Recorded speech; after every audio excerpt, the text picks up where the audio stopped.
Hello बच्चों, आप सभी का एक बार फिर से स्कॉलर क्लासेस में स्वागत है। देखिए, पिछली वीडियो में जो है हमने पढ़ा था asexual reproduction in bacteria. Bacteria के अंदर एसेक्सुअल रिप्रोडक्शन कैसे होता है उसके बारे में हम लोगों ने पढ़ा था, जिसमें एसेक्सुअल रिप्रोडक्शन किस किस मेथड से होता है। जैसे हमने देखा था fragmentation, binary fusion, endospore formation, cyst formation, budding. ये सारे प्रोसेस जो है हमने पिछली वीडियो में देखा था। अगर उस वीडियो को देखना हो तो आप जो है चैनल पे जाके इस वीडियो को देख सकते हैं। आज जो है हम लोग एक नया टॉपिक पढ़ेंगे, जेनेटिक रिकॉम्बिनेशन इन बैक्टीरिया, जो रिप्रोडक्शन का ही सेकेंड पार्ट है, हम कह सकते हैं। तो जेनेटिक रिकॉम्बिनेशन इन बैक्टीरिया, बैक्टीरिया के अंदर जेनेटिक रिकॉम्बिनेशन प्रोसेस कैसे होता है, क्यों जेनेटिक रिकॉम्बिनेशन प्रोसेस होता है, ये सारी चीज़ें जो है इस वीडियो में हम लोग पढ़ेंगे। तो चलिए वीडियो को स्टार्ट करते हैं। देखिए, जेनेटिक रिकॉम्बिनेशन की बात करें तो बैक्टीरिया के अंदर मैंने बताया था कि बैक्टीरिया के अंदर सेक्सुअल रिप्रोडक्शन नहीं होता। सेक्सुअल रिप्रोडक्शन क्यों नहीं होता? क्योंकि बैक्टीरिया के अंदर जो है गैमेट का फॉर्मेशन नहीं होता या उसके अंदर जाइगोट नहीं बनता। तो यहाँ पे हम कह सकते हैं बैक्टीरिया के अंदर सेक्सुअल रिप्रोडक्शन नहीं पाया जाता। इसका मतलब क्या है कि इसके अंदर गैमेट फॉर्मेशन या जाइगोट का फॉर्मेशन नहीं होता है। इसी वजह से जो है इसमें सेक्सुअल रिप्रोडक्शन एब्सेंट होता है। तो उस सेक्सुअल रिप्रोडक्शन की जगह इसके अंदर क्या पाया जाता है? Genetic recombination. जेनेटिक रिकॉम्बिनेशन एक ऐसा प्रोसेस है जिसको इन विट्रो कंडीशन में कराया जाता है। इन विट्रो कंडीशन का मतलब है कि इसको लेबोरेटरी के अंदर कराया जाता है। तो bacteria have a no sexual reproduction, it means gametes or zygote are not form in the bacterial cell. Bacteria के अंदर सेक्सुअल रिप्रोडक्शन नहीं होता और इसका मतलब क्या है? इसके अंदर गैमेट या जाइगोट का फॉर्मेशन नहीं होता। तो ये जेनेटिक रिकॉम्बिनेशन करते क्या है? ये क्या करते हैं? तो बैक्टीरिया क्या करता है, किसी भी जेनेटिक मटेरियल का, जेनेटिक मटेरियल या तो वो कोई डीएनए हो सकता है या फिर वो कोई आरएनए, तो किसी भी जेनेटिक मटेरियल को क्या करता है, वो ट्रांसफ़र करता है। कहाँ से? मान लीजिए एक बैक्टीरियल सेल है, ये दूसरा बैक्टीरियल सेल, पहले वाले को हम डोनर कहते हैं, दूसरे वाले को हम रिसिपिएंट। तो इसमें बैक्टीरियल सेल क्या करता है, जो भी जेनेटिक मटेरियल होता है उसको एक बैक्टीरियल सेल से दूसरे बैक्टीरियल सेल में ट्रांसफ़र करता है और इसी प्रोसेस को हम नाम देते हैं जेनेटिक रिकॉम्बिनेशन। मतलब इसका इसका एक बैक्टीरिया है जिसको हम डोनर नाम देते हैं और दूसरा बैक्टीरिया है जिसको हम रेसिपिएंट कहते हैं, जो एक्सेप्ट डीएनए को करता है। तो डोनर क्या करता है, अपने डीएनए को क्या करता है, ट्रांसफ़र करता है किसको? दूसरे वाले बैक्टीरियल सेल को। तो जो डोनेट करता है उसको हम डोनर सेल कहते हैं, या ऐसा बैक्टीरिया जो जेनेटिक मटेरियल का ट्रांसफ़र करता है उसको हम कहते हैं डोनर सेल, और जो उस जेनेटिक मटेरियल को एक्सेप्ट करता है उसको हम कहते हैं क्या? Recipient cell. तो कभी भी जेनेटिक मटेरियल का किसी डोनर सेल से किसी रिसिपिएंट सेल की तरफ, डोनर सेल से किसी रिसिपिएंट सेल की तरफ ट्रांसफ़र होना, यही प्रोसेस कहलाता है क्या? Genetic recombination. अब देखिए, जेनेटिक रिकॉम्बिनेशन होता क्या है, इसके अगर हम बात करते हैं क्यों कराया जाता है। तो जब भी जो है किसी भी जेनेटिक मटेरियल का एक सेल से दूसरे सेल में ट्रांसफ़र होता है तो उसमें कुछ वेरिएशन होते हैं। और वो वेरिएशन कैसे? मान लीजिए इसके अंदर जो डीएनए है, उस डीएनए के अंदर बहुत सारे न्यूक्लियोटाइड होते हैं, जैसे एडेनिन, गवानिन, साइटोसिन, थाइमिन। तो इनमें चेंजेस होते हैं और यही चेंजेस या उनके सीक्वेंस में वेरिएशन होता है, या जो ग्रुप होते हैं जेनेटिक न्यूक्लियोटाइड्स के, उनमें वेरिएशन होता है। इसी को हम कहते हैं क्या? रिकॉम्बिनेशन। अब देखिए, इसमें होता क्या है कि अगर हम बात करते हैं कि इस जेनेटिक मटेरियल का, या जब कोई जेनेटिक मटेरियल एक सेल से दूसरे सेल में ट्रांसफ़र होता है तो ये 3 वे में होता है, और यही जो 3 वे होता है यही जेनेटिक रिकॉम्बिनेशन प्रोसेस होता है। तो इसमें जो पहला जो वे होता है जिसको हम नाम देते हैं क्या? कॉन्जुगेशन। या जेनेटिक रिकॉम्बिनेशन जो प्रोसेस है वो बैक्टीरिया के अंदर 3 मेथड से होता है। या हम ऐसे कह सकते हैं कि बैक्टीरिया के अंदर किसी भी जेनेटिक मटेरियल का ट्रांसफ़र या एक डोनर से एक रिसिपिएंट में 3 तरीके से होता है। पहला जो मेथड होता है जिसको हम नाम देते हैं कंजुगेशन, सेकंड जो होता है उसको हम नाम देते हैं ट्रांसफॉर्मेशन, और थर्ड जो होता है उसको हम कहते हैं क्या? ट्रांसफेक्शन। देखिए, कंजुगेशन क्या होता है? कंजुगेशन में डायरेक्ट किसी डीएनए का ट्रांसफ़र होता है किसी 2 बैक्टीरियल सेल के बीच में, मतलब एक बैक्टीरियल सेल एक बैक्टीरियल सेल। ये पहला, ये दूसरा, ये डोनर, ये रिसिपिएंट और ये क्या है, डोनर। तो इनके बीच में डायरेक्टली जो है किसी जेनेटिक मटेरियल का ट्रांसफ़र होता है, उसको हम कहते हैं क्या, कॉन्जुगेशन। और अगर हम बात करते हैं ट्रांसफॉर्मेशन की, तो ट्रांसफॉर्मेशन क्या होता है, इसमें किसी नेग्ड डीएनए का, नेग्ड डीएनए जिसका मतलब क्या है, जैसे मान लीजिए एक बैक्टीरिया है, बैक्टीरिया का सेल है। इस बैक्टीरियल सेल में कुछ नेक्ड डीएनए मतलब कोई डीएनए के छोटे छोटे फ्रेगमेंट क्या करते हैं, वो इंटर कर जाते हैं। तो जब डीएनए के फ्रेगमेंट क्या करते हैं, वो ट्रांसफ़र होते हैं, ऐसे को हम कहते हैं क्या, ट्रांसफॉर्मेशन। ट्रांसडक्शन क्या होता है कि इसमें भी किसी जेनेटिक मटेरियल का ट्रांसफ़र होता है, लेकिन उस जेनेटिक मटेरियल का ट्रांसफ़र ऐसे नहीं होता, उसका ट्रांसफ़र जो होता है बैक्टीरियोफेज के थ्रू होता है। बैक्टीरियोफेज क्या है, ये एक वायरस है, ये वायरस है जो बैक्टीरिया को क्या करता है, बैक्टीरिया को इन्फेक्शन करता है। बैक्टीरिया को इन्फेक्शन करने वाला ये वायरस होता है बैक्टीरियोफेज। तो जब किसी जेनेटिक मटेरियल का या डीएनए का जो है ट्रांसफ़र बैक्टीरियोफेज के थ्रू होता है या इस वायरस के थ्रू होता है, उसको हम कहते हैं ट्रांसडक्शन। तो अब जो है हम तीनों मेथड को जो है एक एक करके देखेंगे, और ये आपके हमेशा जो है एग्ज़ाम में पूछता रहता है। ये आपके फर्स्ट ईयर, अगर आप बीएससी फर्स्ट ईयर या फर्स्ट सेमेस्टर में हो, तो हमेशा इससे लॉन्ग क्वेश्चन आपके एग्ज़ाम में आते रहते हैं। तो तीनों मेथड में से कोई एक मेथड पूछता है, हमेशा हर साल आता है, चाहे आप किसी भी यूनिवर्सिटी से हो, हर एग्ज़ाम में जो है यहाँ से क्वेश्चन आते हैं। तो चलिए देखते हैं फर्स्ट मेथड क्या है, जिसको हम नाम देते हैं क्या, कॉन्जुगेशन। तो देखिए, अगर कॉन्जुगेशन की बात करें, ये पहला मेथड होता है जेनेटिक रिकॉम्बिनेशन का, जिसमें कोई भी जेनेटिक मटेरियल ट्रांसफ़र होता है किसी डोनर से रिसिपिएंट की तरफ। तो कैसे होता है इसकी अगर हम बात करें, तो देखिए कॉन्जुगेशन प्रोसेस को जो सबसे पहले प्रपोज किया था, एक साइंटिस्ट थे जिनका नाम था लीडरवर्ग, और एक और साइंटिस्ट थे जिनका नाम था टैटम। तो लीडरवर्ग और टैटम ने जो है 1946 में इस कॉन्जुगेशन प्रोसेस को सबसे पहले रिपोर्टेड किया था या प्रपोज किया था। इसके अलावा इसमें जो है इस कॉन्जुगेशन प्रोसेस में लीडरवर्ग और टैटम ने जो है 2 स्ट्रेन का यूज़ किया था। किसके स्ट्रेन का, इकोलाई। इकोलाई क्या है, एक बैक्टीरिया है, इसका पूरा नाम होता है इश्चेरिशिया कोलाई। इश्चेरिशिया कोलाई का जो है यूज़ किया था इस प्रोसेस के लिए, जिसका नाम क्या है, कॉन्जुगेशन। तो लीडरवर्ग और टैटम ने जो है कॉन्जुगेशन प्रोसेस के लिए 2 स्ट्रेन का यूज किया था, और वो किसका स्ट्रेन था, इश्चेरिशिया कोलाई का। अब होता क्या है कि अगर हम बात करें तो इश्चेरिशिया कोलाई को यूज क्यों किया, क्योंकि इश्चेरिशिया कोलाई का जो डीएनए होता है, देखिए अगर हम किसी बैक्टीरिया का अगर हम स्ट्रक्चर देखें या बैक्टीरिया का अगर हम कोई सेल देखें, तो उस बैक्टीरियल सेल में आपको क्या क्या चीज़ें दिखेंगी, तो उसके अंदर जो लिक्विड पार्ट होता है उसके अंदर आपको 2 चीज़ें दिखेंगी।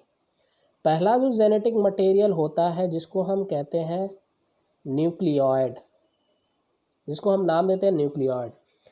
इसके अलावा उसके अंदर जो है एक और पार्ट होता है ऐसा कुछ, जिसको हम प्लाज्मिड कहते हैं, और इस प्लाज्मिड के ऊपर कुछ फैक्टर प्रेजेंट होते हैं ऐसे, और उसी फैक्टर को हम नाम देते हैं क्या, एफ फैक्टर। तो बैक्टीरिया का जो सेल है, उस बैक्टीरिया सेल के ऊपर जो है कुछ ऐसे बैक्टीरियल सेल के अंदर जो सर्कुलर डीएनए होता है या जो एक्स्ट्रा क्रोमोसोमल डीएनए होता है, उस पर कुछ फैक्टर प्रेजेंट होते हैं, जिसको हम नाम देते हैं एफ फैक्टर, या उसको हम कहते हैं प्लाज्मिड। अब प्लाज्मिड कई टाइप का होता है, एफ प्लाज्मिड होता है, आर प्लाज्मिड होता है, टीयू प्लाज्मिड होता है। तो इसमें एक एफ प्लाज्मिड होता है जिसपे एफ फैक्टर प्रेजेंट होता है। तो यहाँ पे अगर हम बात करें तो कुछ बैक्टीरिया ऐसे हैं जिसके ऊपर जो है एफ फैक्टर प्रेजेंट होता है, और इस एफ फैक्टर जो होता है ये क्यों प्रेजेंट होता है, क्योंकि ये डिटरमाइन करता है किसको, इसके ऑटोनॉमस रिप्लिकेशन को। ऑटोनॉमस रिप्लिकेशन का मतलब क्या है, ये खुद जो है अपने आप को सिंथेसाइज करता है। इसके अलावा इसके अंदर सेक्स पिली का फॉर्मेशन होता है। सेक्स पिली क्या है, इसके ऊपर बहुत सारे छोटे छोटे ऐसे जो है हेयर लाइक स्ट्रक्चर होते हैं, इसको हम सेक्स पिली या फिम्ब्री कहते हैं। इसके अलावा अगर हम बात करें तो इनके अंदर एक और चीज़ होती है ये कॉन्जुगल ट्रांसफ़र का फंक्शन करते हैं। कॉन्जुगल ट्रांसफ़र का मतलब क्या है कि जैसे ये एक बैक्टीरिया है और ये दूसरा बैक्टीरिया है, तो इन दोनों के बीच में जो है क्या होता है, एक कॉन्जुगेशन ट्यूब का फॉर्मेशन होता है और इसमें जो पहला जो जिसके अंदर एफ फैक्टर होता है वो इस कॉन्जुगल ट्रांसफ़र को करता है या कॉन्जुगल ट्रांसफ़र फंक्शन का काम करता है। मतलब क्या कि ये किसी जेनेटिक मटेरियल का ट्रांसफ़र करता है किसी रिसिपिएंट की ओर। इसके अलावा अगर हम बात करें तो जब ये फैक्टर या एफ फैक्टर जिस भी बैक्टीरियल सेल में होता है उसमें सेक्सुअलिटी या कॉन्जुगेशन प्रोसेस होता है और ये ऐसा एफ फैक्टर जो है वो कहाँ प्रेजेंट होता है, इस्चेरिचिया कोलाई में। इसीलिए कॉन्जुगेशन प्रोसेस के लिए जो है लीडरवर्ड और टैटम ने जो है किसका यूज़ किया, इस्चेरिचिया कोलाई का यूज़ किया या इस बैक्टीरिया का यूज़ किया। अब देखिए अगर हम बात करें आगे तो इसमें होता क्या है, ये प्रोसेस कैसे होता है। तो इसमें इकोलाई के 2 मेटिंग टाइप लिए जिसका नाम था K12 और उन्होंने पाया क्या कि उसके कुछ ऐसे थे कि जिसके अंदर एफ फैक्टर, जिसके अंदर क्या था, एफ फैक्टर प्रेजेंट था और कुछ ऐसे बैक्टीरिया थे जिसके अंदर क्या था, एफ फैक्टर एब्सेंट था। तो उन्होंने इकोलाई के 2 मेटिंग टाइप लिए, एक मेटिंग टाइप जिसमें एफ फैक्टर प्रेजेंट था और दूसरा मेटिंग टाइप जिसमें एफ फैक्टर क्या था, एब्सेंट था। अब ये एफ फैक्टर कहाँ होंगे, तो अभी मैंने बताया ये प्लाज्मिड के ऊपर होंगे या इपीसोम के ऊपर होंगे। इपीसोम का मतलब क्या है कि जो नॉर्मल क्रोमोसोम होता है बैक्टीरिया का, मतलब कैसे, इसको हम समझें। जैसे देखिए, जैसे मैंने बताया, जैसे मान लीजिए ये बैक्टीरियल सेल है, इस बैक्टीरियल सेल में एक ऐसे डीएनए होगा जिसको हम सर्कुलर डीएनए या इसी को हम नाम देते हैं क्या, प्लाज्मिड। तो इसके अंदर या तो प्लाज्मिड होगा या इसके अंदर एक और जेनेटिक मटेरियल होता है, ये कुछ ऐसा जिसको हम न्यूक्लियाइड कहते हैं। तो इसके ऊपर जो एफ प्लाज्मिड है उसके ऊपर एक फैक्टर होता है, एफ फैक्टर। तो अगर वो एफ फैक्टर होगा तो वो डोनर की तरह होगा और अगर जिस पे एफ फैक्टर नहीं होगा वो एक रिसिपिएंट की तरफ होगा और इन्हीं के बीच में जो है ये कॉन्जुगेशन प्रोसेस होता है। तो जो एफ फैक्टर है वो एफ फैक्टर 2 स्टेज में पाए जाते हैं। पहला जो होता है वो कहाँ होता है, प्लाज्मिड में, और दूसरा जो होता है वो कहाँ होता है, इपीसोम। इपीसोम क्या है, जो नॉर्मल इसमें जो क्रोमोसोम होते हैं उसी नॉर्मल क्रोमोसोम को हम क्या कहते हैं, इपीसोम कहते हैं। या इपीसोम जो है इंटीग्रेटेड होता है वो किससे होता है, नॉर्मल क्रोमोसोम या बैक्टीरिया का जो मेन क्रोमोसोम है उससे होता है। अब ये मेथड कैसे होता है इसकी अगर हम बात करें तो इकोलाई के अंदर भी मैंने बताया, इकोलाई के अंदर जो है 2 तरह के फैक्टर होते हैं। अच्छा कैसे होते हैं देखिएगा। तो इसमें होता क्या है, जैसे मान लीजिए ये एक बैक्टीरिया है, इकोलाई का एक बैक्टीरिया, ये इकोलाई। इस बैक्टीरिया के अंदर क्या है, इस बैक्टीरिया के अंदर साइटोप्लाज्म और इस साइटोप्लाज्म के अंदर क्या है कि इसके अंदर एक इसका क्रोमोसोम, इसके अंदर एक क्रोमोसोम। अब ऐसा इकोलाई जिसके अंदर एक फैक्टर हो जिसका नाम क्या है, जिसको हम कहते हैं क्या, एफ फैक्टर। अगर इसके अंदर एफ फैक्टर होगा तो उसको हम कहते हैं फर्टिलिटी फैक्टर, जिसको हम कहते हैं। अगर उसके अंदर एफ फैक्टर होगा तो वो किसकी तरह काम करेगा, डोनर की तरह। और अगर उसके प्लाज्मिड के ऊपर एफ फैक्टर नहीं है तो वो किस तरह से काम करेगा, रिसिपिएंट। मतलब क्या है कि इसमें हमने देखा कि बैक्टीरियल सेल 2 टाइप का होता है, एक ये और एक ये। और पहला जो बैक्टीरियल सेल है इसके अंदर भी एक प्लाज्मिड होगा, इसके अंदर भी एक प्लाज्मिड होगा। और एक जो बैक्टीरिया होगा या एक जो इकोलाई होगा जिसके अंदर प्लाज्मिड होगा उसके अंदर क्या प्रेजेंट होगा, एफ फैक्टर। एफ फैक्टर होगा और इसके अंदर एफ फैक्टर नहीं होगा। तो जिसके अंदर एफ फैक्टर होगा, जिसके अंदर एफ फैक्टर होगा वो किस तरह से फंक्शन करेगा, एफ प्लस। और जिसके अंदर एफ फैक्टर नहीं होगा वो किस तरह से फंक्शन करेगा, एफ नेगेटिव। मतलब जिसके अंदर एफ फैक्टर होगा या फर्टिलिटी फैक्टर होगा या जिस भी प्लाज्मिड के ऊपर एफ फैक्टर प्रेजेंट होगा वो वर्क करेगा एज अ एफ पॉजिटिव या डोनर सेल। और जिस पे जो है ये एफ फैक्टर नहीं होगा या जिस प्लाज्मिड पे ये एफ फैक्टर नहीं होगा वो कैसे फंक्शन करेगा, वो एक रिसिपिएंट की तरह या एफ नेगेटिव की तरह फंक्शन करेगा। मतलब इकोलाई के जो 2 टाइप लिए गए, इकोलाई के जो 2 टाइप लिए गए थे इसमें देखिएगा 2 mating type of E coli K12 have been found depending upon the presence and absence. जिस पे प्रेजेंट था, एफ फैक्टर था, उसको उन्होंने क्या नाम दिया, एफ पॉजिटिव, और जिस पे एफ फैक्टर नहीं था उसको उन्होंने क्या नाम दिया, एफ नेगेटिव। या इसी को उन्होंने नाम दिया क्या, डोनर सेल, और इसको उन्होंने क्या नाम दिया, रिसिपिएंट सेल। तो इन्होंने इकोलाई सेल्स में देखा कि जिस पे एफ फैक्टर था वो क्या था, डोनर सेल, या जिस पे फर्टिलिटी फैक्टर था उसको उन्होंने नाम दिया डोनर सेल, और जिस पे फर्टिलिटी फैक्टर नहीं था उसको उन्होंने क्या नाम दिया, रिसिपिएंट सेल। अब अगर हम बात करते हैं तो इसका जो मेन पॉइंट है, कंजुगेशन प्रोसेस होता कैसे है, किस तरह से जो है ये किसी भी बैक्टीरिया का जो जेनेटिक मटेरियल कैसे वो ट्रांसफ़र होता है किसी डोनर से किसी रिसिपिएंट की तरह, इसको समझने के लिए जो है इसको हम कुछ पॉइंट में समझ सकते हैं। जैसे देखिएगा, इसमें क्या होता है, in a DNA of one bacterium a fertility factor और F factor is attached is called donor cell, या एफ प्लस, या हाई फर्टिलिटी मेल, या HFR मेल। मतलब क्या है कि इसमें एक सेल वाला बैक्टीरिया होगा, और उस सेल वाले बैक्टीरिया के अंदर खास बात क्या होगी कि उसके अंदर एक प्लाज्मिड होगा, और उस प्लाज्मिड के अलावा उसके अंदर एक और जेनेटिक मटेरियल होता है जिसको हम कहते हैं क्या, न्यूक्लियोइड। तो उस प्लाज्मिड के अंदर जो है एक एफ फैक्टर प्रेजेंट होगा, और अगर ये इस प्लाज्मिड के अंदर एफ फैक्टर प्रेजेंट है तो उसको हम नाम देते हैं एफ प्लस, या उसी को हम नाम देते हैं डोनर सेल, या उसी को हम नाम देते हैं HFR, या हाई फर्टिलिटी मेल भी कहते हैं। तो जिस भी बैक्टीरियल सेल के अंदर या उसके प्लाज्मिड के अंदर अगर एफ फैक्टर प्रेजेंट होगा तो उसको हम एफ पॉजिटिव या डोनर सेल या हाई फर्टिलिटी मेल का नाम देते हैं।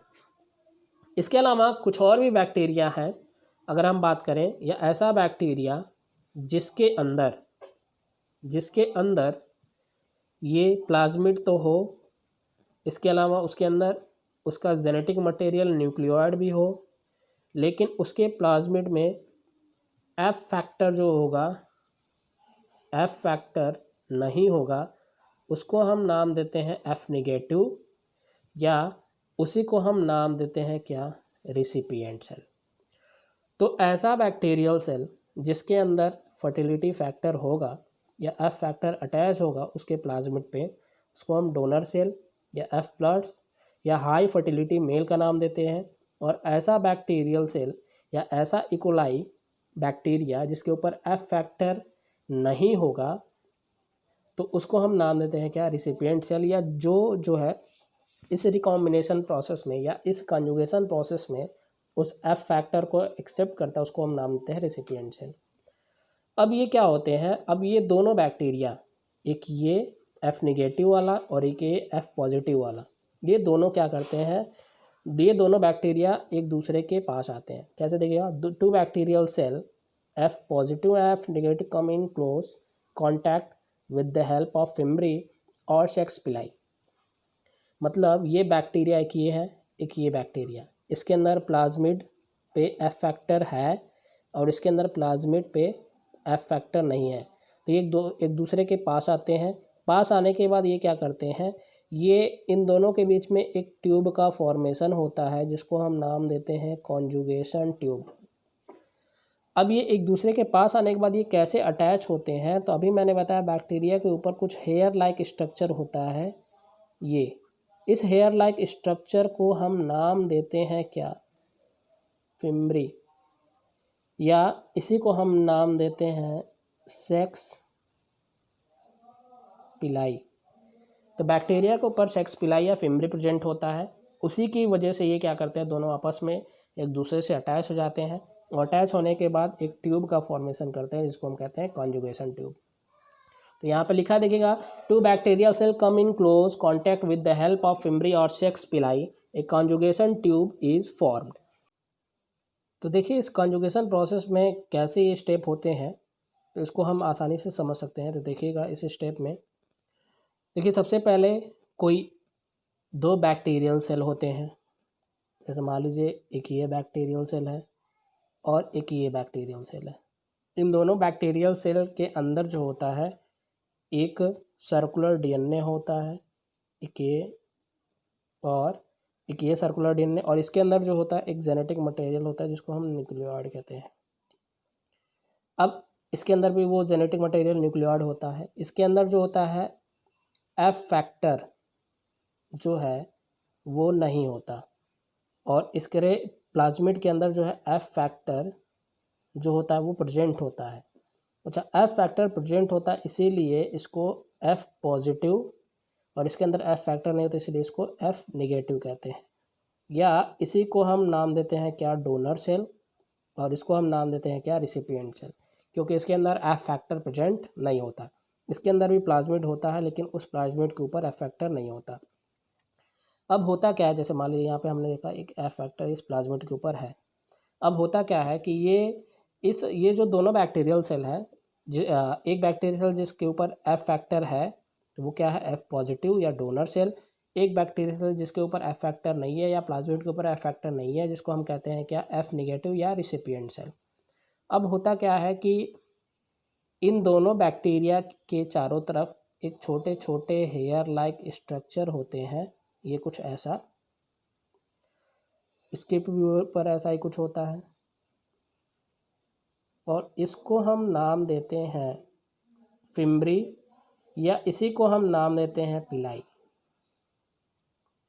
अब ये क्या करते हैं, दोनों ये जो क्या करते हैं इस फिम्ब्री के थ्रू आके जो है अटैच हो जाते हैं। ये दोनों एक दूसरे से आके जो है वो अटैच होते हैं, और अटैच होने के बाद फिर ये क्या करते हैं, ये जैसे ही अटैच हो जाते हैं, ये एक बैक्टीरियल सेल और ये एक बैक्टीरियल सेल, दोनों अटैच होने के बाद ये क्या करते हैं, एक ट्यूब का फॉर्मेशन करते हैं जिसको हम नाम देते हैं क्या, कॉन्जुगेशन ट्यूब।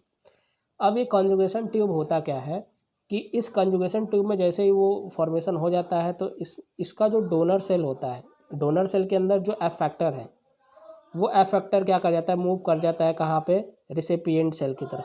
तो डोनर सेल से वो रिसिपिएंट सेल की तरफ क्या कर जाता है, मूव कर जाता है कौन, एफ फैक्टर।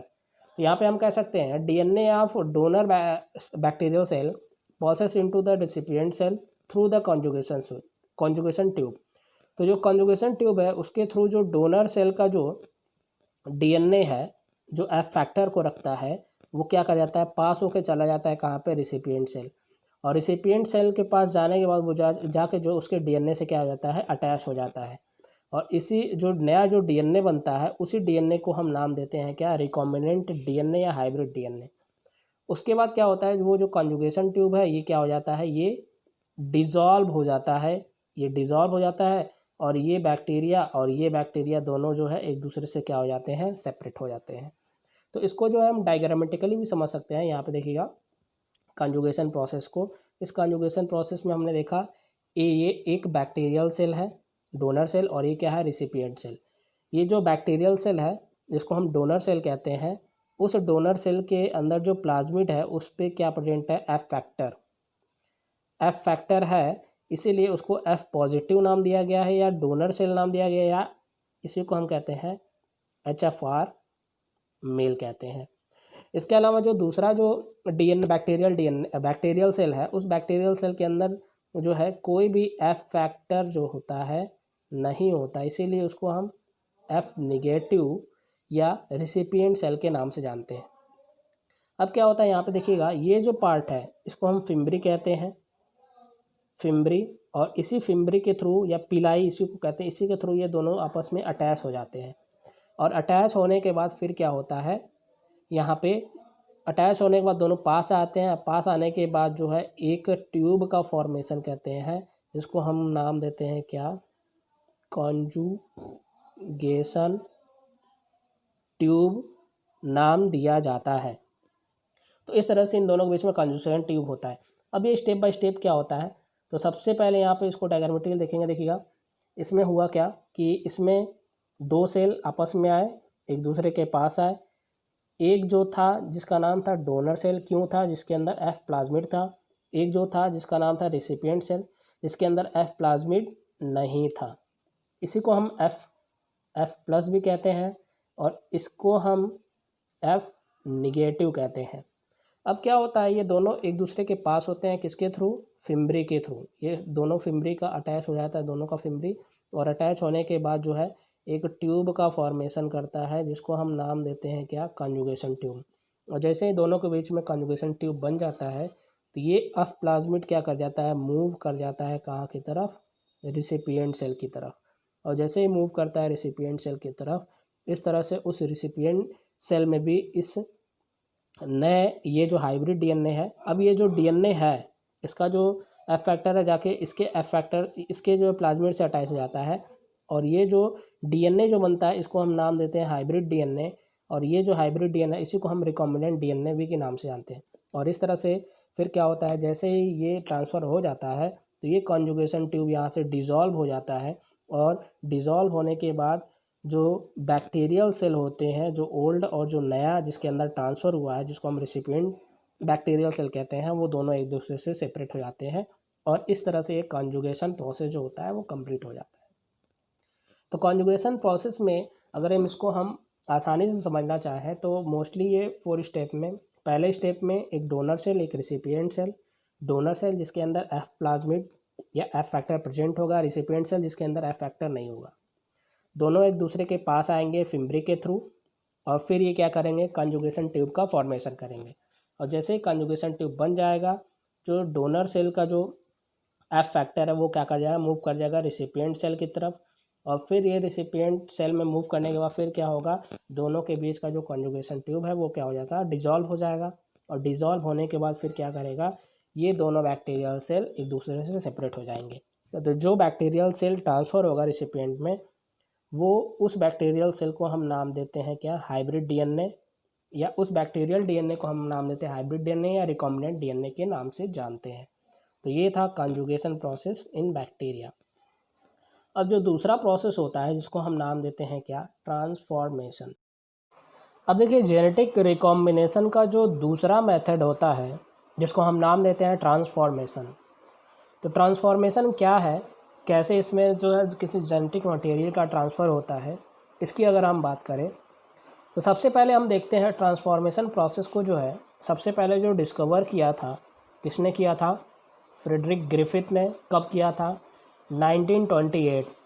तो 1928 में फ्रेडरिक ग्रिफिथ एक साइंटिस्ट है जिन्होंने जो है बैक्टीरियल ट्रांसफॉर्मेशन को दिया था या उसकी डिस्कवरी की थी। तो अगर हम एक्चुअली में ट्रांसफॉर्मेशन प्रोसेस की अगर हम बात करें तो इस प्रोसेस में होता क्या है कि जो वन काइंड ऑफ डीएनए होता है उसको जो है ट्रांसफ़र किया जाता है किसी दूसरे काइंड में, या किसी भी बैक्टीरियल डीएनए का एक बैक्टीरिया से किसी दूसरे बैक्टीरिया में क्या किया जाता है, ट्रांसफ़र किया जाता है। अब इसमें होता क्या है कि इसमें कुछ डीएनए के फ्रेगमेंट्स होते हैं जो इंटीग्रेटेड करते हैं किसी रिसिपिएंट सेल के डीएनए को। मतलब क्या, जैसे मान लीजिए ये एक बैक्टीरिया है और ये एक दूसरा बैक्टीरिया, ये पहला और इसको हम कहेंगे दूसरा बैक्टीरिया।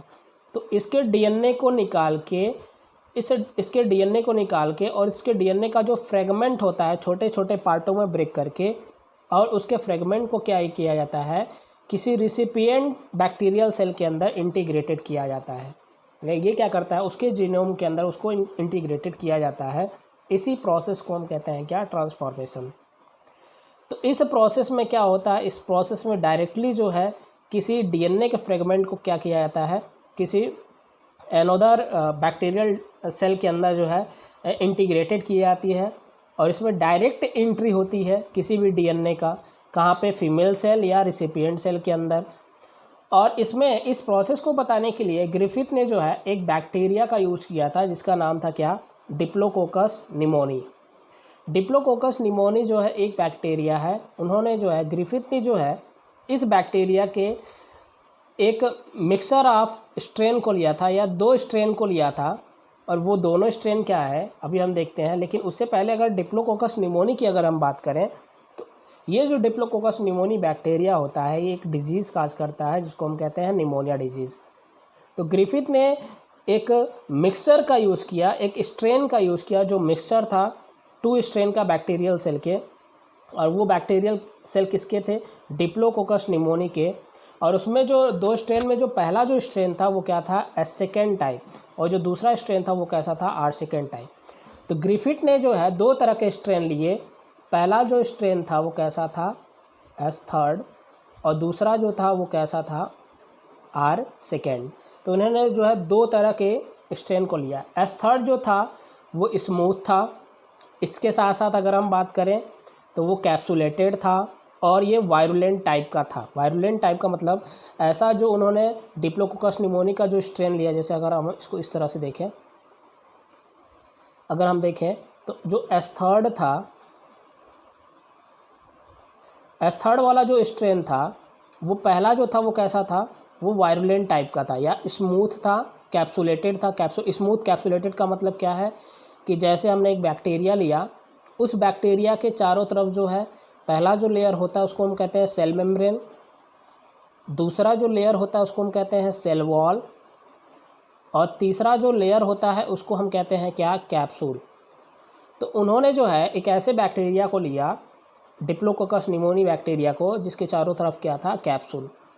तो वो स्मूथ था। क्यों स्मूथ था? क्योंकि उसके चारों तरफ क्या प्रेजेंट था, कैप्सूल था। और कैप्सूल, इसके अलावा जब वो कैप्सूल प्रेजेंट था तो वो किस टाइप का था, वायरुलेंट टाइप का। वायरुलेंट टाइप का मतलब क्या था कि वो किसको काज करता था, निमोनिया डिजीज। तो ग्रिफिथ ने जो पहला स्ट्रेन लिया था, उन्होंने जो क्या किया, उसको लिया और उसको इंजेक्ट किया एक माइस के अंदर। तो ग्रिफिथ इंजेक्टेड वायरुलेंट स्ट्रेन।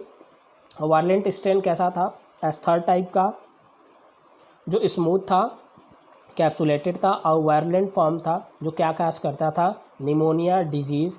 और उसको कहाँ इंजेक्ट किया था, तो माइस के अंदर। अब इसके अलावा उन्होंने दूसरा जो स्ट्रेन लिया वो कैसा था, नॉन वायरुलेंट टाइप का। नॉन वायरुलेंट टाइप का मतलब क्या था, वो रफ़ था, और रफ़ का मतलब क्या था, नॉन कैप्सुलेटेड। नॉन कैप्सुलेटेड का मतलब क्या था, जैसे ये बैक्टीरियल सेल है, उस बैक्टीरियल सेल के चारों तरफ जो था सेल मेम्ब्रेन था, इसके अलावा सेल वॉल था, लेकिन उसके चारों तरफ कैप्सूल नहीं था। इसलिए वो कैसा था, रफ़ टाइप का, नॉन कैप्सुलेटेड, और वो कैसा था, नॉन वायरुलेंट फॉर्म, मतलब वो निमोनिया डिजीज़ काज नहीं करता था। मतलब आर थर्ड जो था वो निमोनिया डिजीज़ को काज करता था। मतलब ऐसा डिप्लोकोकस निमोनी जिसके चारों तरफ कैप्सूल हो, जिसको एस सेकेंड नाम दिया गया, और ऐसा डिप्लोकोकस निमोनी का स्ट्रेन जिसके चारों तरफ कैप्सूल नहीं था, उसको आर सेकेंड नाम दिया गया, या वो जो स्ट्रेन था वो आर सेकेंड के नाम से जाना गया। अब इसमें जो दोनों स्ट्रेन थे, इन दोनों स्ट्रेन को जो है इंजेक्ट किया उन्होंने, कहाँ पे, माइस के अंदर। तो कैसे उन्होंने इंजेक्ट किया, इस प्रोसेस को हम देख सकते हैं। जैसे यहाँ पे देखिएगा, मैंने डायग्रामेटिकली इसको बताया है कि कैसे जो है रफ़ जो दो स्ट्रेन लिया था, एक रफ़ टाइप का था और एक स्मूथ टाइप का था, जो एक कैप्सुलेटेड था, एक नॉन कैप्सुलेटेड, वो कैसे थे। तो यहाँ पे देखिएगा, ये पहला जो स्ट्रेन लिया है वो कैसा है, एस थर्ड टाइप का। एस थर्ड टाइप का जो कैसा है, स्मूथ वाला। स्मूथ वाला क्यों है, क्योंकि इसके चारों तरफ क्या प्रेजेंट है, कैप्सूल। मतलब ये एक बैक्टीरियल सेल है, और इस बैक्टीरियल सेल के चारों तरफ क्या होगा, कैप्सूल। कैप्सूल के अंदर होता है सेल वॉल, और सेल वॉल के अंदर होता है क्या, सेल मेम्ब्रेन। तो जिस भी बैक्टीरियल सेल के चारों तरफ कैप्सूल होगा वो कैसा होगा, एस थर्ड टाइप का। और जिस भी बैक्टीरियल सेल के अंदर जो है ये कैप्सूल नहीं होगा, वो कैसा होगा, रफ़ टाइप का। जैसे यहाँ पे देखिएगा, यहाँ पे जो है कैप्सूल नहीं है, इसके चारों तरफ ये नहीं है, चारों तरफ कैप्सूल, इसलिए कैसा है, ये रफ़ टाइप का। अब मैंने बताया कि जो स्मूथ टाइप का होता है, जिसके चारों तरफ कैप्सूल प्रेजेंट है, तो वो कैसा होता है, पैथोजेनिक। या पैथोजेनिक का मतलब सीधा सीधा है डिजीज़ काजिंग एजेंट, मतलब वो डिजीज़ काज करता है। और जिसके तरफ जो है, जिसके चारों तरफ, या जिस भी बैक्टीरियल सेल के चारों तरफ जो है अगर कैप्सूल नहीं है, तो वो क्या होगा, नॉन पैथोजेनिक, मतलब ये डिजीज़ काज नहीं करता है। तो ग्रिफिथ ने अपने एक्सपेरिमेंट में दो स्ट्रेन को जो लिया था डिप्लोकोकस निमोनी का, उसमें एक स्मूथ टाइप का था जिसके चारों तरफ कैप्सूल था, और एक ऐसा था रफ़ टाइप का जिसके चारों तरफ कैप्सूल नहीं था।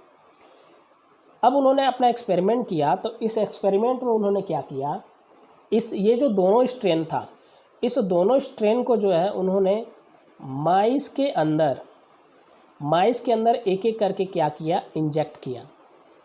तो इसमें पहले एस थर्ड को लिया, एस थर्ड वाले स्ट्रेन को जो है इंजेक्ट किया माइस के अंदर। उसके बाद उसका रिज़ल्ट देखा, और फिर जो है रफ़ टाइप वाले जो है स्ट्रेन को लिया और फिर उसको माइस के अंदर इंजेक्ट किया, फिर उसका रिजल्ट देखा। तो ये 4 रिजल्ट थे। ये कैसे थे? तो पहले स्टेप में उन्होंने क्या किया, पहले स्टेप में उन्होंने S3 को डायरेक्टली लिया और उन्होंने जो है इस माइस के अंदर इंजेक्ट किया। दूसरे स्टेप में R2 को लिया, उन्होंने जो है माइस के अंदर इंजेक्ट किया। और तीसरे स्टेप में क्या किया, S3 को तो लिया लेकिन उसके साथ साथ उसको क्या कर दिया, उन्होंने हीट किया। तो S3 वाले बैक्टीरियल सेल को लिया, स्ट्रेन को लिया और उसको जो है एक टेस्ट ट्यूब में लेके बर्नर के ऊपर उन्होंने हीट कर दिया और हीट करने के बाद फिर उसको कहाँ पे इंजेक्ट किया, माइस के अंदर। उसके बाद उन्होंने रिजल्ट देखा। और चौथे केस में उन्होंने क्या किया, एक मिक्सचर बनाया। तो मिक्सचर में उन्होंने क्या किया, पहले उन्होंने S3 को लिया, साथ साथ उसको उन्होंने क्या किया, हीट किया। और हीट करने के बाद उन्होंने जो है R2 के साथ मिला के फिर उसको माइस के अंदर इंजेक्ट किया। उसके बाद उन्होंने रिज़ल्ट को देखा। तो इस चारों मेथड में उन्होंने क्या चीज़ें पाई, क्या क्या डिफरेंस था, ये सारी चीज़ें हम देखते हैं। तो यहाँ पे हमने जो है चारों तरह के स्ट्रेन को देखा है। पहला स्ट्रेन जो कैसा था, स्मूथ टाइप का, दूसरा रफ़ टाइप का, तीसरा जो स्मूथ से लिया गया उसको क्या किया गया, हीट किया गया, और चौथा क्या था, इस हीट वाले को मिक्स किया गया किसके साथ, रफ सेल के साथ। और इस चारों को जो है एक एक करके माइस के अंदर इंजेक्ट किया और रिज़ल्ट को ऑब्टेन किया। तो कैसे ये एक्सपेरिमेंट किया इसको हम देख सकते हैं। तो जो ग्रिफिथ का एक्सपेरिमेंट था डिप्लोकोकस निमोनी के ऊपर, वो कैसा था, तो अभी मैंने बताया उन्होंने जो है इसको जो है 4 स्टेप में किया। और उन्होंने जो है डिप्लोकोकस बैक्टीरिया का एक क्या लिया था, स्ट्रेन लिया था। और इस स्ट्रेन को जो है उन्होंने कहाँ पे इंजेक्ट किया था, माइस के अंदर। तो उन्होंने 4 तरह के स्ट्रेन को लिया था। तो वो कौन कौन से स्ट्रेन है, एक एक करके हम जो है चारों को देखते हैं। तो इन्होंने जो पहला स्ट्रेन लिया था वो कैसा था, S3 टाइप का। S3 का मतलब क्या था कि ऐसा बैक्टीरिया जिसके चारों तरफ क्या हो, कैप्सूल, और जब वो कैप्सूल होगा तो वो कैसा होगा, वायरुलेंट टाइप का। और वायरुलेंट टाइप का मतलब वो क्या काज करेगा, डिजीज़ को। तो उन्होंने जो पहला जो लिया स्ट्रेन वो कैसा था, S3 टाइप का, जो कैप्सुलेटेड था और कैसा था, वायरुलेंट फॉर्म। जब उन्होंने जो है इसको माइस के अंदर इंजेक्ट किया तो माइस क्या कर गया, डेड कर गया। क्यों डेड कर गया, क्योंकि उसके अंदर निमोनिया डिजीज़ नज़र आने लगा, या निमोनिया डिजीज़ की वजह से वो डेथ कर गया। दूसरे स्टेप में उन्होंने क्या किया, ये दूसरा स्ट्रेन लिया जिसका नाम था क्या, R2। R2 जो स्ट्रेन था, R2 स्ट्रेन जो था वो R2 स्ट्रेन कैसा था, नॉन कैप्सुलेटेड। और जब ये नॉन कैप्सुलेटेड था तो वो कैसा था, नॉन वायरुलेंट टाइप। और जब वो नॉन वायरुलेंट टाइप मतलब ये डिजीज़ काज नहीं करता था, या निमोनिया डिजीज़ काज नहीं करता था।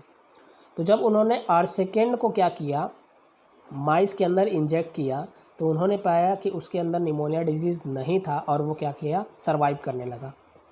तो पहले स्टेप में जब उन्हें फर्स्ट स्टेप किया, S3 को डाला तो वो माइस डेड कर गया। जब उन्होंने R2 को डाला तो वो माइस सरवाइव करने लगा।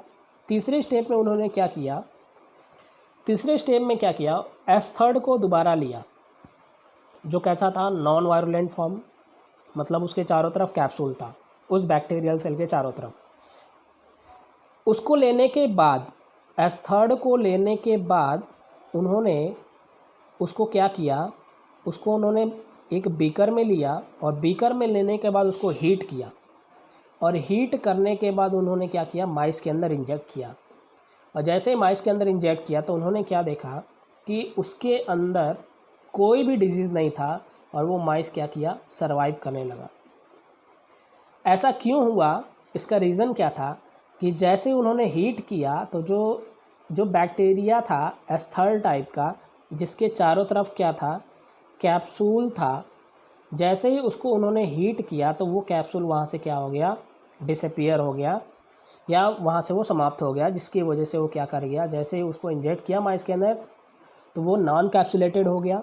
और जब नॉन कैप्सुलेटेड हो गया S3, तो वो जो माइस था वो क्या करने लगा, सरवाइव करने लगा।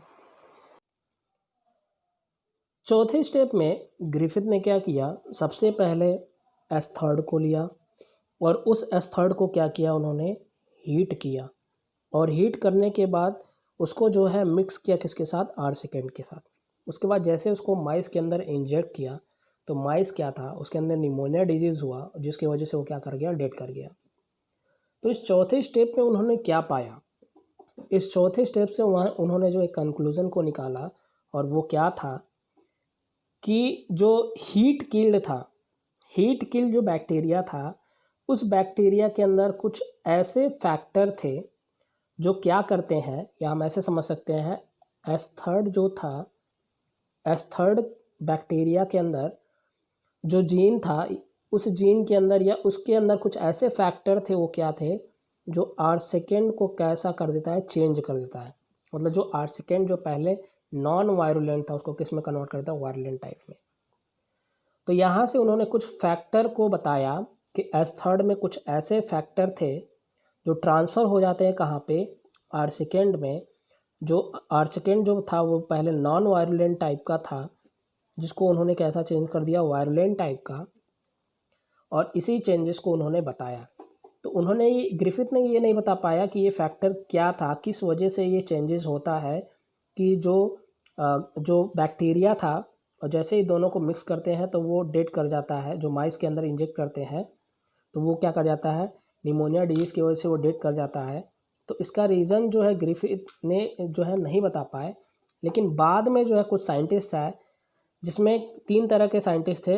एक का नाम था एवरी, दूसरे का नाम था मैकलियॉड और तीसरे थे मैककॉर्टी। इन्होंने क्या पाया कि जो एस थर्ड था, एस थर्ड को जैसे ही उन्होंने हीट किया तो इसके अंदर कुछ ऐसे फैक्टर थे या ऐसे कुछ सब्सटेंस थे जो क्या करते हैं, आर सेकेंड को चेंज कर देते हैं। जो आर सेकेंड कैसा था, नॉन वायरुलेंट टाइप को, उसको किस में चेंज कर देते हैं, वायरुलेंट टाइप में। तो मैकलियॉड, एवरी और मैककॉर्टी ने आइडेंटिफाई किया कि कुछ ट्रांसफॉर्मिंग सब्सटेंस होते हैं जो रिस्पॉन्सिबल होते हैं किसी नॉन वायरुलेंट को चेंज करने में, किस में, वायरुलेंट में। और इस ट्रांसफॉर्मिंग सब्सटेंस को बाद में जो है जेनेटिक मटेरियल का नाम दिया गया। और अगर हम बात करते हैं कि उन सेल की जहाँ पे ये ट्रांसफॉर्मेशन प्रोसेस होता है, उसको नाम देते हैं क्या, कॉम्पिटेंट सेल्स। और इस तरह से ट्रांसफॉर्मेशन प्रोसेस होता है, जिसको एक्सपेरिमेंटली बताया था किसने, ग्रिफिथ ने। तो ये आपके एग्ज़ाम में होता है, बहुत ही आसान है। इसको जो है हम डायग्रामेटिकली भी समझ सकते हैं, देखिएगा कैसे। तो इसमें उन्होंने क्या किया, इसमें इन्होंने बताया क्या कि कुछ ऐसे जो ट्रांसफॉर्मेशन प्रोसेस होता है, एक ऐसा प्रोसेस है जिसमें कुछ फ्रेगमेंट क्या करता है, कुछ फ्रेगमेंट जाता है और जैसे ही वो बैक्टीरिया के अंदर जैसे इंसर्ट होता है तो बैक्टीरिया के जो जीनोम है उसके साथ इंटीग्रेटेड होके उसके कैरेक्टर को वो चेंज कर देता है। इसी प्रोसेस को हम कहते हैं ट्रांसफॉर्मेशन। जैसे यहाँ पे देखिएगा, यहाँ पे एक बैक्टीरियल सेल है और इस बैक्टीरियल सेल में कुछ डोनर डीएनए है। डोनर डीएनए का मतलब डीएनए के कुछ फ्रेगमेंट। और जैसे ही वो बैक्टीरिया के अंदर इंसर्ट करते हैं तो ये जो जीनोम है बैक्टीरिया का, इस जीनोम के साथ वो फ्रेगमेंट इंटीग्रेटेड हो जाते हैं, जुड़ जाते हैं और वो क्या करते हैं, उसके कैरेक्टर को या उसकी एक्टिविटी को वो चेंज कर देते हैं। और यही जो प्रोसेस होता है इसी को हम नाम देते हैं क्या, ट्रांसफॉर्मेशन। तो यहाँ पे देखिएगा ग्रिफिथ का एक्सपेरिमेंट जो है हम ये डायग्रामेटिकली भी समझ सकते हैं। जैसे देखिएगा इस डायग्राम में दिया है, उन्होंने जो पहला स्टेप जो किया था, फर्स्ट स्टेप, उस पहले स्टेप में जो क्या क्या लिया था, एस थर्ड टाइप का, जो कैसा था, वायरुलेंट टाइप का। क्यों वायरुलेंट टाइप का, क्योंकि उसके चारों तरफ क्या प्रेजेंट था, कैप्सूल। और जैसे ही क्या किया, उसको जो है किसी माइस के अंदर इंजेक्ट किया तो माइस क्या कर गया, वो डेड कर गया, मर गया। क्यों मर गया, क्योंकि उसके अंदर कौन सा डिजीज़ आ गया, निमोनिया डिजीज़। फिर उन्होंने क्या किया, दूसरा जो स्टेप लिया, दूसरे स्टेप में उन्होंने जो है नॉन वायरुलेंट टाइप या एस थर्ड को लिया और जैसे उसको माइस के अंदर इंजेक्ट किया तो माइस वो क्या कर गया, जिंदा रह गया, क्योंकि वो उसके अंदर कोई भी जो था निमोनिया डिजीज़ नहीं था और वो ज़िंदा हो गया। फिर थर्ड स्टेप में उन्होंने क्या किया, थर्ड स्टेप में उन्होंने एस थर्ड को लिया और एस थर्ड को लेने के बाद उन्होंने जो उसको क्या किया, हीट किया। और हीट करने के बाद जैसे उसको माइस के अंदर इंजेक्ट किया तो माइस क्या था, सर्वाइव करने लगा। क्यों सर्वाइव करने लगा, क्योंकि उसके अंदर जो कैप्सूल था वो कैप्सूल डिसअपियर हो गया। चौथे स्टेप में उन्होंने क्या किया, चौथे स्टेप में उन्होंने S3 को लिया और R2 को लिया और इन दोनों को क्या किया, उन्होंने मिक्स किया। लेकिन मिक्स करने से पहले S3 को उन्होंने क्या किया, हीट किया और R2 के साथ मिलाया और मिलाने के बाद क्या किया, उनको माइस के अंदर इंजेक्ट किया।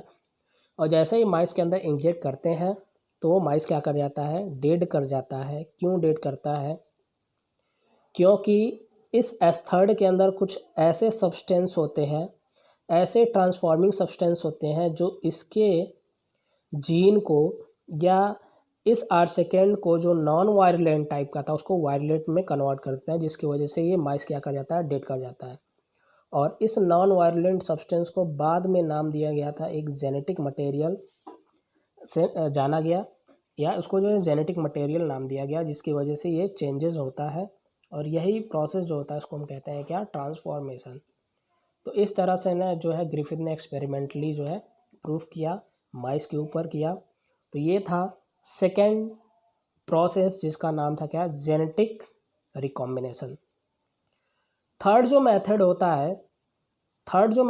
है जिसको हम नाम देते हैं क्या, ट्रांसडक्शन। देखिए ट्रांसडक्शन प्रोसेस की अगर हम बात करें तो इसको जो है डिस्क्राइब किया था दो साइंटिस्ट 1952 में, एक जिंडर थे और एक क्या थे, लीडरबर्ग। जिंडर और लीडरबर्ग ने जो है इस ट्रांसडक्शन प्रोसेस को दिया था और उन्होंने इसमें भी जो है स्ट्रेन को लिया था। किसके स्ट्रेन को लिया था, साल्मोनेला टाइफीम्यूरियम। साल्मोनेला टाइफीम्यूरियम एक बैक्टीरियम है जिसके स्ट्रेन को उन्होंने जिंडर और लीडरबर्ग ने लिया था। और ये एक ऐसा बैक्टीरियम है जो एक डिजीज़ काज करता है, टाइफाइड डिजीज़ या टाइफाइड फीवर काज करता है।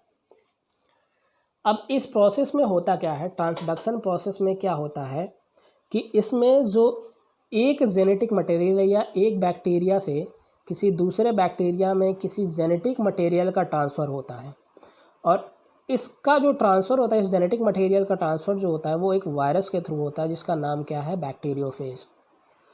तो ये एक अनदर टाइप का मेथड होता है जेनेटिक रिकॉम्बिनेशन, जिसमें क्या होता है, जो जेनेटिक मटेरियल है वो एक बैक्टीरियल सेल से दूसरे बैक्टीरियल सेल में ट्रांसफ़र होता है। किसके द्वारा, एक बैक्टीरिया वायरस के द्वारा, जिसको हम नाम देते हैं क्या, बैक्टीरियोफेज। अब इस ट्रांसडक्शन प्रोसेस जो होता है वो कई सारे स्टेप में होता है।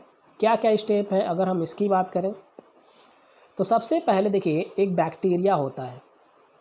बैक्टीरिया जो है, बैक्टीरियल सेल की अगर हम देखें तो बैक्टीरियल सेल के चारों तरफ जो होते हैं सेल मेम्ब्रेन, सेल वॉल और कैप्सूल होता है। उसके अंदर एक जेनेटिक मटेरियल होता है और एक जो होता है एक सर्कुलर डीएनए होता है जिसको हम नाम देते हैं क्या, प्लाज्मिड।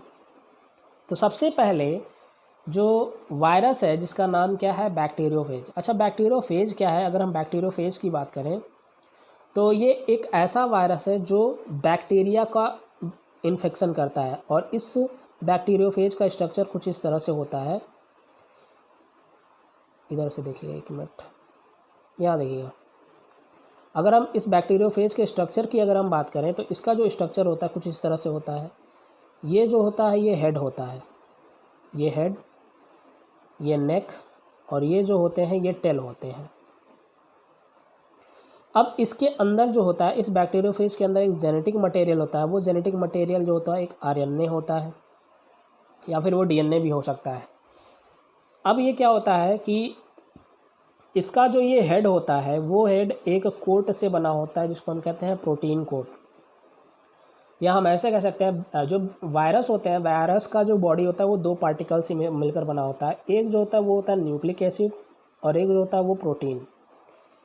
तो ये न्यूक्लियो प्रोटीन से मिलकर बने होते हैं, जिसमें न्यूक्लिक एसिड और प्रोटीन दोनों मिलकर जो किसी वायरस को बनाता है। तो इस बैक्टीरियोफेज की जो बॉडी होती है इस न्यूक्लिक एसिड से और इस प्रोटीन से मिलकर बना होता है।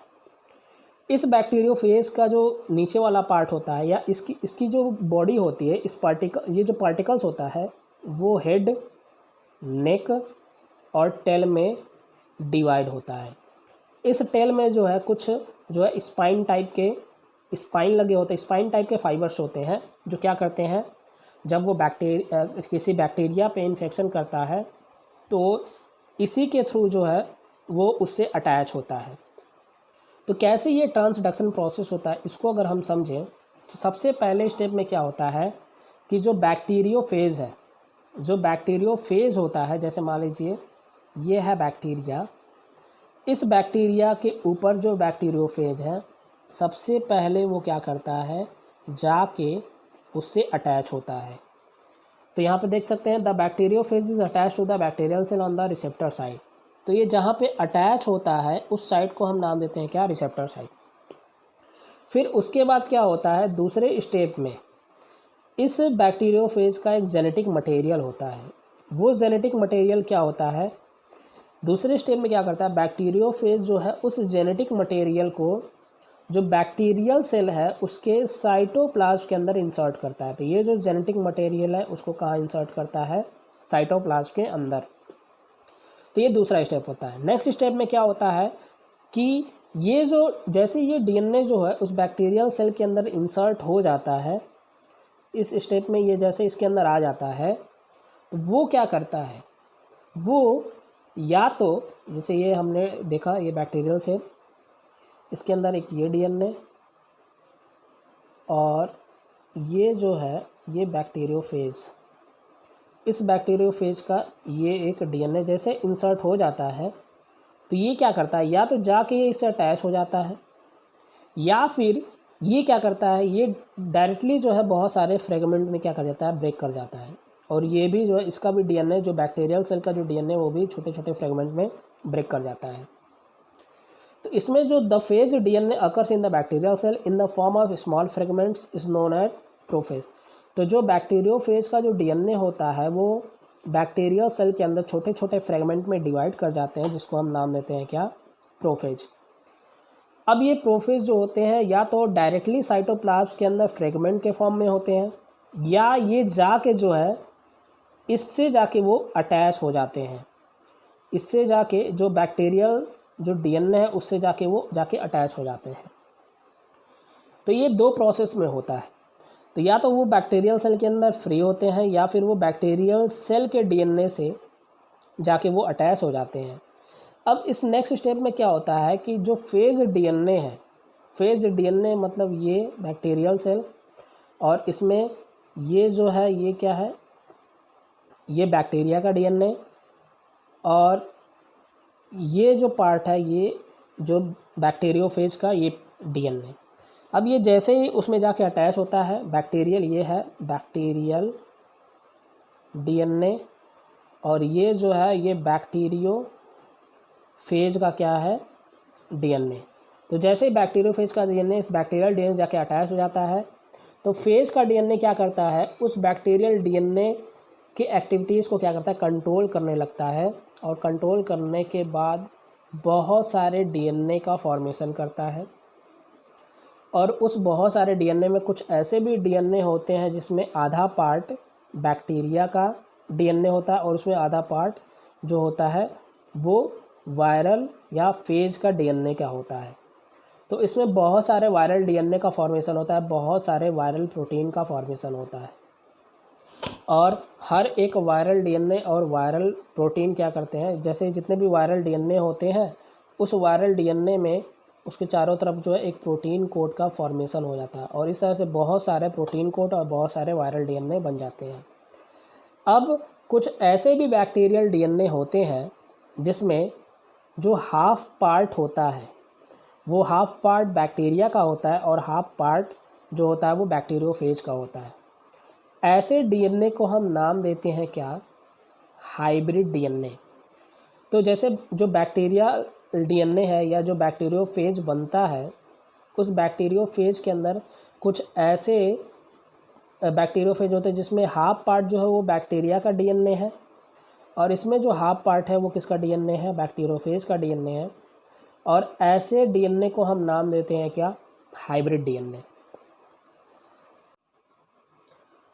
तो जैसे ही जो फेज डीएनए जो होता है, जैसे मान लीजिए ये बैक्टीरिया है, जैसे यहाँ पे अगर हम देखें ये है बैक्टीरिया। इस बैक्टीरिया के ऊपर जैसे ही ये जो बैक्टीरियोफेज था, इस बैक्टीरियोफेज का जैसे डीएनए इसके अंदर इंसर्ट होता है वो या तो जाके इस बैक्टीरियल सेल से अटैच हो जाता है या फ्री रहता है। उस साइटोप्लाज्म के अंदर। तो इसमें अगर कुछ डीएनए ऐसे होता है, बैक्टीरिया का डीएनए ये है, और ये जो है ये किसका डीएनए है, ये है फेज का डीएनए। ये जब दोनों जाके आपस में अटैच हो जाते हैं तो एक नए तरह के डीएनए को बनाते हैं, जिसको हम कहते हैं हाइब्रिड डीएनए। तो जैसे ही ये फेज डीएनए जाके उस बैक्टीरियल डीएनए से अटैच हो जाता है तो वो एक हाइब्रिड डीएनए का फॉर्मेशन करता है, जिसको हम कहते हैं हाइब्रिड डीएनए, या उसी को एक और नाम दिया जाता है, उसको हम ट्रांसड्यूसिंग डीएनए भी कहते हैं। और जिस भी बैक्टीरियोफेज के अंदर ये डीएनए होता है उसको हम नाम देते हैं ट्रांसड्यूसिंग फेज। अब अगर हम बात करते हैं तो इस ट्रांसड्यूसिंग फेज में क्या होता है, जो हाफ डीएनए होता है वो पहले वाले बैक्टीरियल सेल का होता है, और जो हाफ डीएनए होता है वो किसका होता है, बैक्टीरियोफेज का होता है।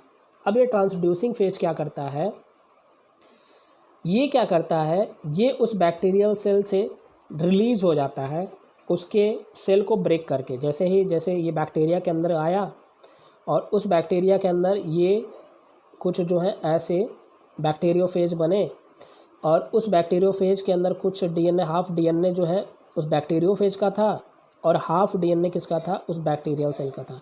जैसे ये बाहर आता है, बाहर आने के बाद ये क्या करता है, किसी नए बैक्टीरियल सेल के ऊपर क्या करता है, इन्फेक्शन करता है।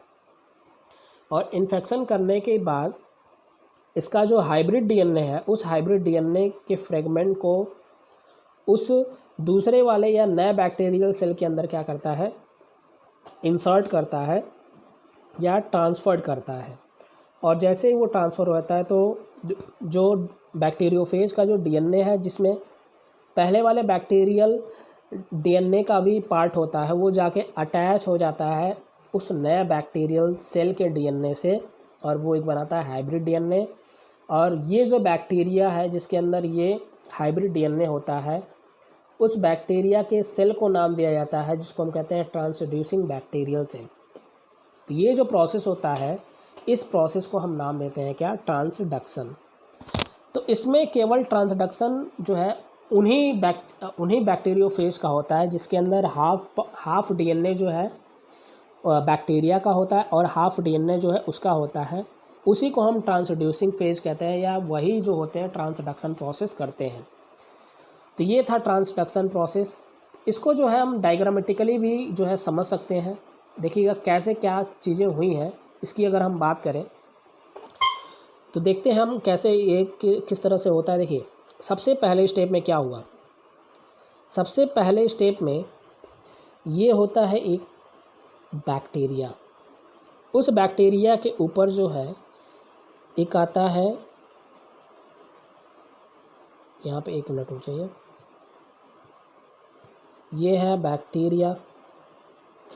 इस बैक्टीरिया के ऊपर अटैच होता है कौन, बैक्टीरियोफेज। और जैसे बैक्टीरियोफेज अटैच होता है तो इसके साथ साथ आपको पता है कि एक डीएनए किसका होगा, इस बैक्टीरियोफेज का होगा, और एक डीएनए किसका होगा, इस बैक्टीरिया का होगा।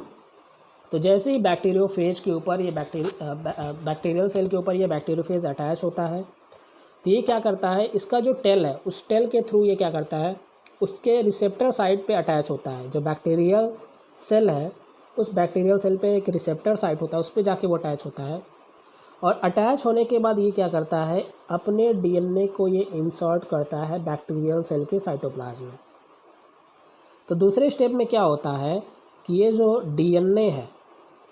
डीएनए है वो चला आता है कहाँ पे, बैक्टीरियल सेल के अंदर, किसका, बैक्टीरियोफेज का। और जैसे बैक्टीरियोफेज का डीएनए उस बैक्टीरियल सेल के अंदर चला आता है तो दूसरे स्टेप में क्या होता है कि ये जो डीएनए है या तो ये छोटे छोटे फ्रेगमेंट में ब्रेक कर जाते हैं, या फिर ये क्या करते हैं, या फिर ये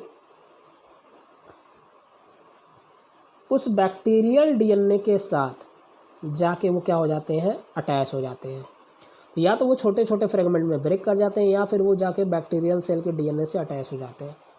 और अटैच होने के बाद नेक्स्ट स्टेप में क्या होता है कि जो बैक्टीरिया है उस बैक्टीरिया के अंदर, अब ये जैसे ही ये डीएनए जो है इस इस बैक्टीरियल सेल के डीएनए से अटैच होता है, तो ये जो डीएनए है जिसको हम बैक्टीरियोफेज डीएनए कहते हैं, ये बैक्टीरियोफेज डीएनए इसकी एक्टिविटी को क्या करता है, चेंज कर देता है। और चेंज करने के बाद वो सिंथेसाइज करते हैं बहुत सारे डीएनए को, बहुत सारे डीएनए का सिंथेसाइज करते हैं ऐसे।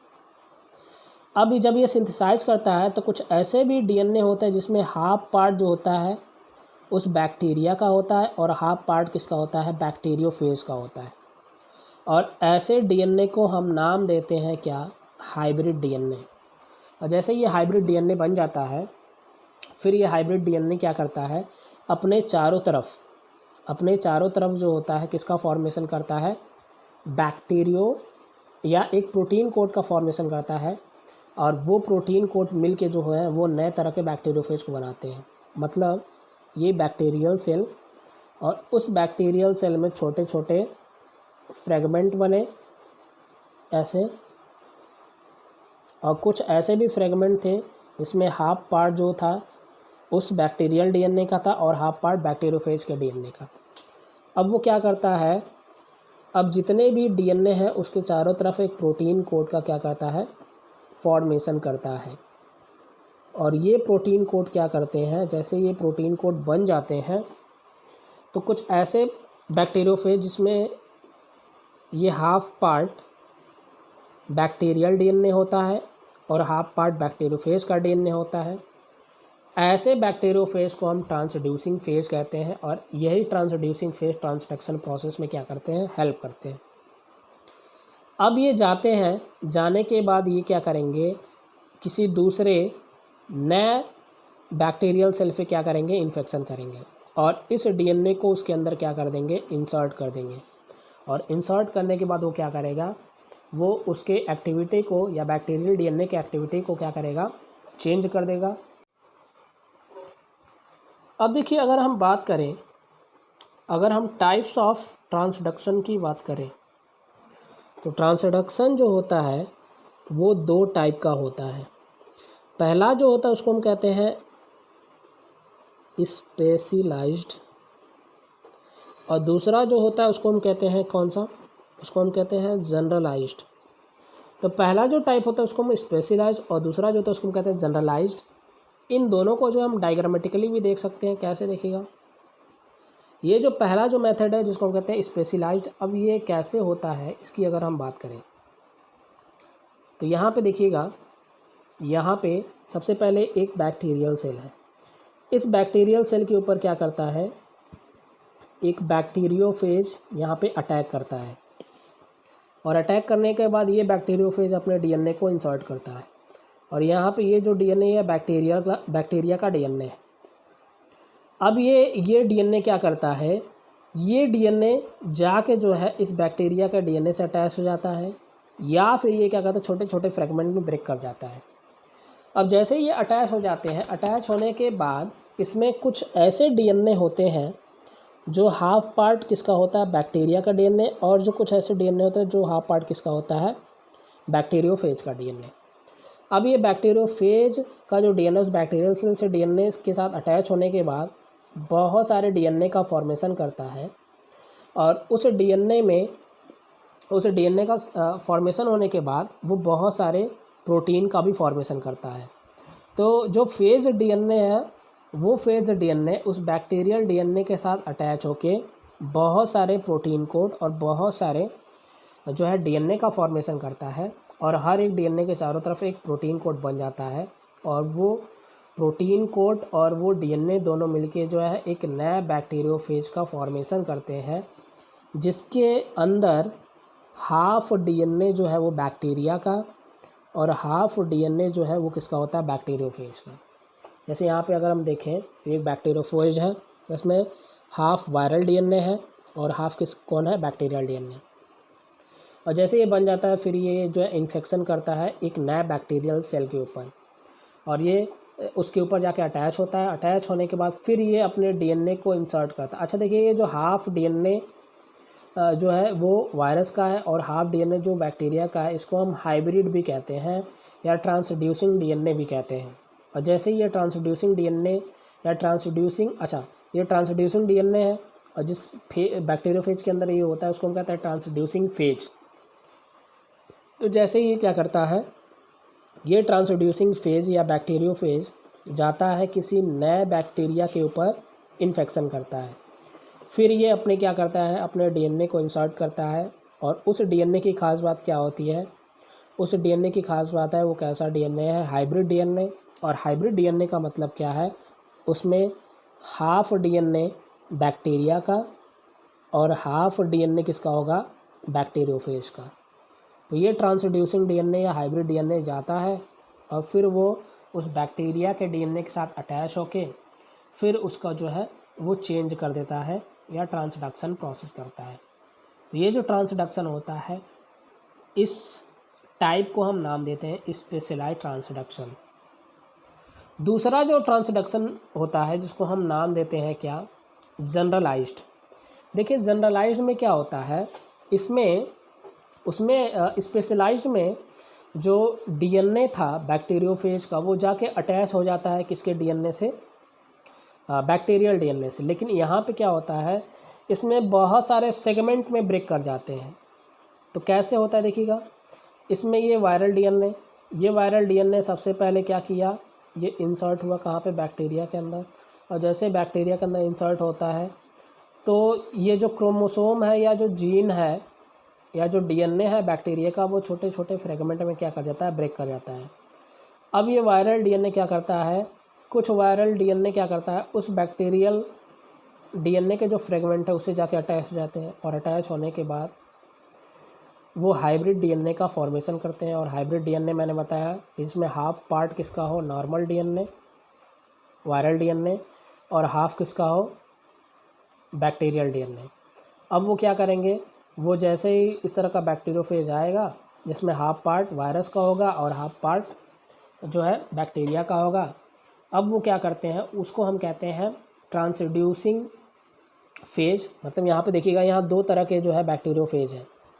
इन दोनों में ख़ास बात क्या है कि यहाँ पे देखिएगा, इसमें जो ये जो बैक्टीरियोफेज है इसमें केवल वायरस का डीएनए है। मतलब ये एक बैक्टीरियोफेज है जिसके अंदर केवल उस बैक्टीरियोफेज का डीएनए है। लेकिन अगर हम दूसरे बैक्टीरियोफेज की अगर हम बात करें तो ये एक ऐसा बैक्टीरियोफेज है जिसमें हाफ जो है इस वायरस का है, ये जो पहले वाला जो वायरस था उसका डीएनए है, और हाफ जो डीएनए है वो किसका है, उस बैक्टीरियोफेज का। तो ये जो होता है इसको हम हाइब्रिड डीएनए कहते हैं, या इस पूरे बैक्टीरियोफेज को हम ट्रांसड्यूसिंग फेज कहते हैं। और ये जो होता है ये नॉर्मल टाइप का होता है। तो ये जो होता है ये ट्रांसडक्शन प्रोसेस में हेल्प नहीं होता या इनकैपेबल होता है किसमें, ट्रांसडक्शन प्रोसेस में। जबकि ये वाला जो होता है ये ट्रांसडक्शन प्रोसेस में क्या करता है, हेल्प करता है। क्यों, क्योंकि इसके अंदर जो हाफ डीएनए है वो वायरल डीएनए है और हाफ डीएनए है वो किसका है, बैक्टीरियल डीएनए। तो ये था जनरलाइज्ड ट्रांसडक्शन। तो स्पेशलाइज्ड और जनरलाइज्ड में डिफरेंस क्या है, स्पेशलाइज्ड में जो होते हैं वो जो वायरल डीएनए है वो वायरल डीएनए जाके अटैच हो जाता है बैक्टीरियल डीएनए से, फिर वो सिंथेसाइज करता है नए डीएनए को। लेकिन जनरलाइज्ड में क्या होता है, जो बैक्टीरियल डीएनए वो छोटे छोटे फ्रेगमेंट में ब्रेक कर जाते हैं और उन फ्रेगमेंट के साथ जो वायरल डीएनए है जाके वो अटैच हो जाता है, फिर वो क्या करता है, अपने चारों तरफ प्रोटीन का फॉर्मेशन करता है और उसके बाद एक फुल पार्टिकल बैक्टीरियोफेज का फॉर्मेशन करता है। तो ये था जनरलाइज्ड टाइप का ट्रांसडक्शन। तो जेनेटिक रिकॉम्बिनेशन जो मेथड है वो जो है यहाँ पे समाप्त होता है। अब जो है हम नेक्स्ट वीडियो में जो है एक नए टॉपिक के साथ मिलेंगे। तो अगर ये आपको जो है वीडियो अच्छा लगा होगा और आपको अच्छे से समझ में आया होगा तो आप जो है इसको अपने फ्रेंड्स को शेयर ज़रूर करिएगा। साथ साथ अगर आपने जो है इस चैनल को सब्सक्राइब नहीं किया है तो सब्सक्राइब भी ज़रूर करिएगा। तो मिलते हैं नेक्स्ट वीडियो में, धन्यवाद।